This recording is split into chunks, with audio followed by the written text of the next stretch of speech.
வணக்கம். நாம இப்ப பார்க்க போறது மிகவும் சக்தி வாய்ந்த ஒரு கணேசரினுடைய திருவடிவமான ருணநாசன கணபதி அப்படின்னு சொல்லக்கூடிய கணபதியை பத்தி தான் பார்க்க போறோம். இந்த கணபதியை ருணஹரண கர்த்ரு கணபதி அப்படின்னு சொல்றாங்க. அதாவது ருணம் அப்படின்னா கடன் அப்படின்னு அர்த்தம். ஹரணம் அப்படின்னா இல்லாமல் செய்தல் அப்படின்னு அர்த்தம்.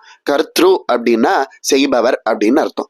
இவருடைய திருநாமத்துக்கு மொத்தமாக என்ன அர்த்தம் அப்படின்னு கேட்டானா கடனை இல்லாமல் செய்யக்கூடிய கணபதி அப்படின்னு அர்த்தம்.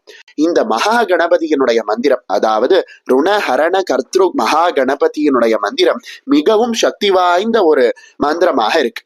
இந்த மந்திரத்திலேயே முனிவர்கள் அற்புதமான ஒரு வார்த்தையை சேர்த்திருக்காங்க.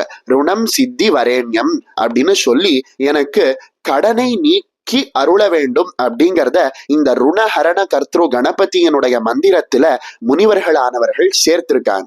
அதனால இந்த ருணஹரண கணபதியை நாம வழிபட்டோம் அப்படிங்கும் போது, அவரோட மந்திரத்தை ஜபிக்கும் போது என்ன நடக்குது அப்படின்னா, அவரோட மந்திரத்தை ஒரு முறையும் சொல்லும் போது என்னுடைய கடனை நீக்கி அருள வேண்டும் அப்படின்னு நாம கணபதியை கேட்கிறோம்.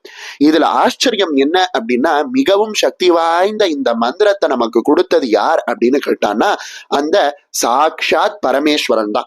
அதனாலதான் இந்த ருணஹரண கர்த்ரு கணபதியின் மந்திரத்தினுடைய ரிஷியாக சொல்லப்படக்கூடியவர் சதாசிவர் அப்படின்னு சொல்லப்படக்கூடிய பரமேஸ்வரன். இந்த ருணஹரண கர்த்ரு கணபதி மந்திரம் எந்த சந்தஸ்ல இருக்கு அப்படின்னு கேட்டானா அனுஷ்டுப் சந்தஸ்ல இருக்கு அப்படின்னு சொல்றாங்க.